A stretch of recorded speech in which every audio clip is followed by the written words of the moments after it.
سرورې لالا مې څه شو؟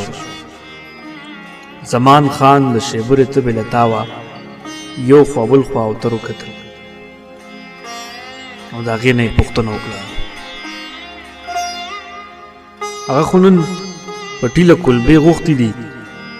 هغه خاوند سره د کټ په بازو کېناسته او ورله یې جواب ورکړ. کلبې او نن؟ خیر هغه به دا وایي چې د زمان جوړ د پیشو ساده.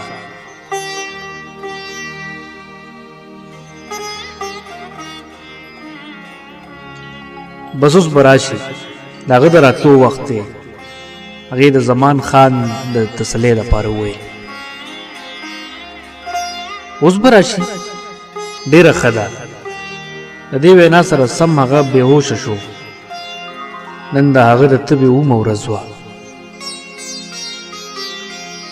دوی ته خلکو ویلي وو چې شیبره تبه اکثر په اومه ورځ شلیږي او په کومه شپه چې تبه شلیږي نو په هغه شپه په رنځور ډېره سختي. خو اکثر داسې هم کېږي چې تبه په خپله ونه شلیږي نو د بني ادم د عمر تنه وشلیږي. د سرورې په زړه د هغه لوسو پوسو توره تیاره جوړه کړې وه. سات په سات به یې لکه د حکیم د هغه لاس نیوه. د هغه نوکونو ته به یې هر وخت کتل، ځکه چې هغې د چا نه اورېدلي وو چې کوم وخت بني ادم مري نو نوکونه یې سپین یا شنه شي او نبض یې هم پرېوځي. خو د دې په دې تسلي وه چې د هغه نبض ډېر تیز اوچت لوېدو، خو د نوکونو رنګ یې څه بدل غوندې ښکارېدو او سترګې هم خړې شوې غوندې وې. په دې کې په کوڅه کې ټوخی وختو چې هغې وروسته وکتل نو نور محمد یې ولیدو چې د پټي نه راغلو. خان لالا ستړی مه شي، سرورې ورته وویل او د زمان خان د کټ نه پاڅېده. ښاده شي، څنګه دی زمان؟ نور محمد پوښتنه وکړه. خان لالا خدای کو ښه نه دی او د وینا سره یې غریو راډک شو او په ژړا شوه. ولې زیات شوی دی څه؟ او ته به یې نن ډېره زیاته شوې ده. خیر به شي. نور محمد د هغه سره په کټ کېناستو او په تندي یې ورته لاس کېښود او بیا یې سرورې ته مخ راواړولو، سترګې یې څه غړولې وې او یوه شېبو شو چې سترګې یې غړولې وې. ما نه به یې ستا پوښتنه وکړه. ما ورته وویل چې نن یې کلبې غوښتي دي او بس بیا همداسې ډب ډوب پروت دی. همداسې ډب ډوب پروت دی؟ زمان خان د سرورې د خولې نه خبره واغسته او بیا یې یو درې کرتې وویل همداسې ډب ډوب پروت دی. نور محمد ورله سر وخوځولو، وې زمانه یا زمانه دا دې زه راغلم زمانه. دا خبره زمان ضرور د خولې نه واغسته او په هوش کې وکړه او بیا یې سترګې اوچتې کړې.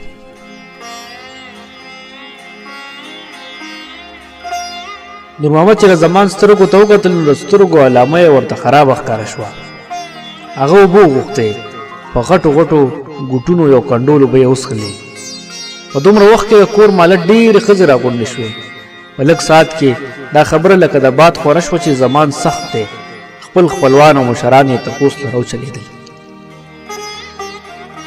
زمان خان د 25 کالو ځوان زلمی هلک و، خو د خوی بوی نه ښه دروند او خوږ و. د هر چا په مړي ژوندي کې به پکارېدو. خدای پاک اوس ورله یو زوی ورکړی و چې ایله د 40 نه وتی و. د زمان خان د سختۍ نه چې څوک خبرېده نو د هغه د کتو نه بغیر یې زړه چېرته صبرولی شو. په لږ ساعت کې د زمان خان کور او کوڅه د خلکو نه ډکه شوه.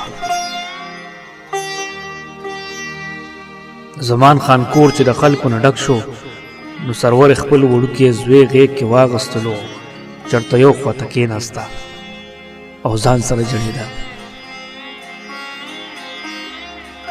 د زمان خان کمزورتیا زیاتېده خو خود یې پیدا شو.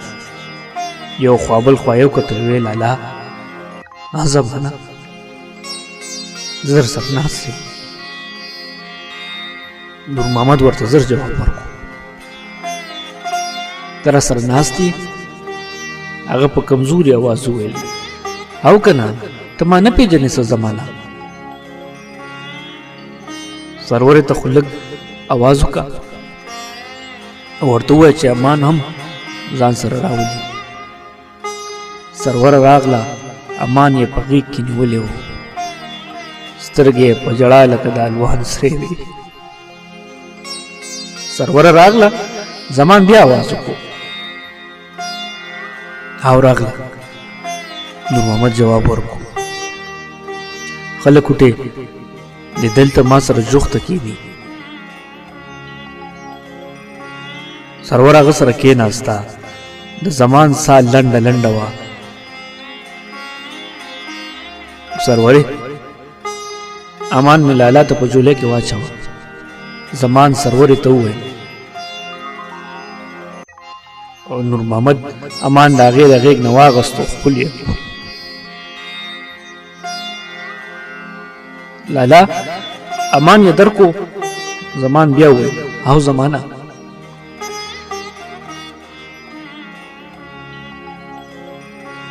سرورې لاس د مال راکا او لالا ته هم لاس راکا. دوانو لاسونه ورکړل. لالا مرګ حق ته اخلاصې تی نشته. خفه کېږې ما، د ټولې دنیا هم دغه لار ده. ما ستا ډېر خدمتونه کړي دي، اوس زه په تا خپل دا خدمت غورځوم چې زما زوی امان او حیادار سروره د نن تاریخ نه ستا امانت دی. تر څو چې سروره زما په پت کې ناسته وي د خپلې لور غوندې ورته ګوره، ځکه چې دا ستا د سوي په ځای ضرور ښځه ده. زما 15 جیره په پټی دی چې که هغه مو ښه سنبالولو نو د دې 2 کسانو ښه ګزاره پرې کېږي. زمان ساه لنډه لنډه شوه، رنګ یې شین غوندې شو. په زور یې دومره وویل لالا زما د امانت ډېر خیال سا او بس سا سره یې سا ورکړه.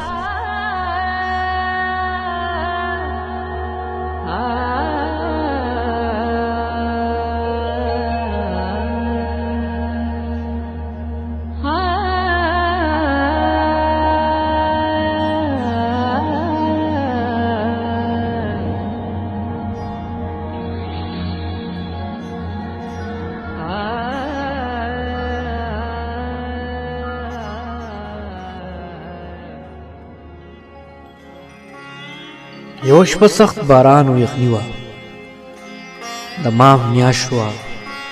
په نن شپه د زمان خان 40 پوره شوې وه. سرور خپل ماشوم زوی سره یوازې کوټه کې پرته وه. د ډیوې په رڼا به یې د امان سترګو ته هر وخت کتل او کله کله به یې همداسې بې اختیاره ښکل کو او بې اختیاره به یې زر زر اوښکې وچې کړې او امان به یې غېږ پورې جوخت و او کلک به یې ښکل او موسکی به شوه. په ظاهره خو لیونۍ غوندې ښکارېده، خو د نفس د تجربې کولو نه پس داسې ښکارېده لکه چې خپل ځواني مرګ خاوند ته به یې خیال لاړو نو بې اختیاره به په ژړا شوه. چې کوم وخت به یې زوی ته وکتل او د خاوند نښه به یې ولیده نو موسکی به شوه. بل طرف ته به ورته د خان لالا اسرې هم ډاډګیرنه ورکړه.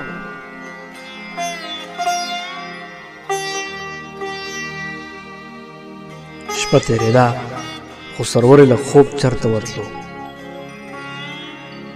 هغې 2-3 کرته په ډیوه کې تیل نور واچول. قریباً 1 بجې عمل به و چې باران او سیلۍ په زور کې شول. ځای په ځای د کوټې چت راوڅڅېدو. د کوټې ناوه هم ماته شوه. کله به یې کټ یو خوا راښکلو او کله بل خوا، خو د فال نه یې داسې معلومېده لکه چې کوټې هم د سرورې په حال جړل. په دې کې ناګهانه د کوټې ورلې دیکه ورکړې شوه.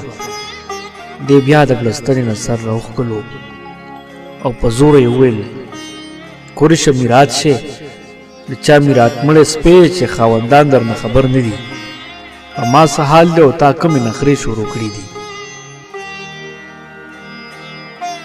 بیا یو درنګ چوپ چوپیا وه او یو ساعت پس دوره مخکې څه ګوڼ ګوڼه شول او ورله داسې دیکه ورکړی شو چې دا د هیبت نه نیغه په کټ کې کېناسته. امان یې زر غیږ کې راوچت کړ او دا یقین یې پیدا شو چې ګنې غله را باندې راغلل. د دې او د خان لالا د کوټې تر منځه چنه وه. دې د هیبته خان لالا چغې ووهلې خو خان لالا دا وخت چېرته د بې اسرې سرورې چغې اورېدې. په دې کې بیا ورله دیکه ورکړی شوه. بارانونو دیوالونه کوړین کړي وو. یو درب شو چې دروازه راوغورځېده. دې ولیده چې درې کسان پوزې تړلي راتلو سره یو کس د دې د غیږ نه امان راښکلو او شړک سره یې ځمکې له راوویشتو. دې بیا په کړیګه کې خان لالا ته آواز وکړو. د چا ورله مرۍ کې بیا پټکې اچولي وو او خبره یې هم په مرۍ کې ونښته.